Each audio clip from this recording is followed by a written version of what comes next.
Malayalam big boss season 7 പുതിയൊരു promo പുറത്തു വന്നിട്ടുണ്ട്. ഈ തവണ ലാലേട്ടൻ ഷാനവാസിന്റെ കള്ളത്തരം കൈയോടെ പിടിച്ചിരിക്കുകയാണ്. വേറൊന്നുമല്ല, ഷാനവാസ് കഴിഞ്ഞ ദിവസം ജിസേലിനെ അക്ബർ നോക്കുന്ന ആ നോട്ടം ശരിയല്ല എന്ന് പറഞ്ഞിരുന്നു. ഷാനവാസ് ഉദ്ദേശിച്ചത് ഒരു ഡബിൾ മീനിങ്ങിൽ തന്നെയാണ്. അത് നമുക്ക് സംസാരം കേൾക്കുമ്പോൾ വ്യക്തമാണ്. എന്നാൽ ഇന്നത് ലാലേട്ടൻ ചോദിക്കുമ്പോൾ ഞാൻ കഴിഞ്ഞ ദിവസത്തെ കാര്യമാണ് ഉദ്ദേശിച്ചതെന്ന് പറയുന്നുണ്ട്. കഴിഞ്ഞ ദിവസം എന്ന് പറയുമ്പോൾ അനുമോളും ഇതുപോലൊരു സ്റ്റേറ്റ്മെൻറ്റ് പറഞ്ഞിരുന്നു, അക്ബറിൻ്റെ നോട്ടം ശരിയല്ല എന്ന്. ആ കാര്യമാണ് ഷാനവാസ് ഉദ്ദേശിച്ചതെന്നാണ് പറയുന്നത്. എന്നാൽ അത് തെറ്റാണെന്ന് പ്രേക്ഷകരായ നമുക്കും ലാലേട്ടനും അറിയാം. അതുകൊണ്ട് തന്നെ ലാലേട്ടൻ അതിനൊന്നും വിട്ടുകൊടുക്കുന്നില്ല.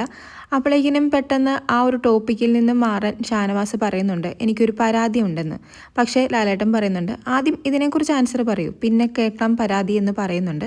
ഹൗസിനുള്ളിൽ വളരെ ധൈര്യത്തോടെ ഉറപ്പോടെ അത്രയ്ക്ക് മാസായിട്ട് പറഞ്ഞൊരു കാര്യം ലാലേട്ടൻ ചോദിച്ചപ്പോൾ അത്രയും പേരുടെ മുമ്പിൽ വെച്ച് പറയാൻ ഷാനവാസിന് ഒരു പതർച്ചയും തപ്പിത്തടയിലൊക്കെ ഉണ്ടായിരുന്നു. അങ്ങനെയാവുമ്പോൾ ആ ഒരു സ്റ്റേറ്റ്മെൻറ്റ് ശരിയല്ല എന്നാണല്ലോ അർത്ഥം. ജിസേലിന് എന്തായാലും അക്ബറിൻ്റെ നോട്ടം ഒരു തെറ്റായി തോന്നിയിട്ടില്ലെന്ന് ജിസേൽ പറയുന്നുണ്ട്. എന്തായാലും ഷാനവാസിൻ്റെ കള്ളത്തരം ലാലേട്ടൻ ഈ തവണ കൈയോടെ പിടിച്ചിരിക്കുകയാണ്. ഷാനവാസ് ഒരു ഗുഡ് പ്ലെയർ ഒക്കെയാണ്.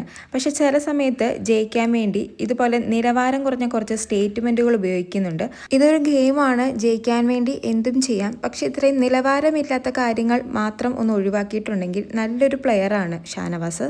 കൂടുതൽ ലൈവ് അപ്ഡേറ്റ്സുമായി വീണ്ടും വരാം.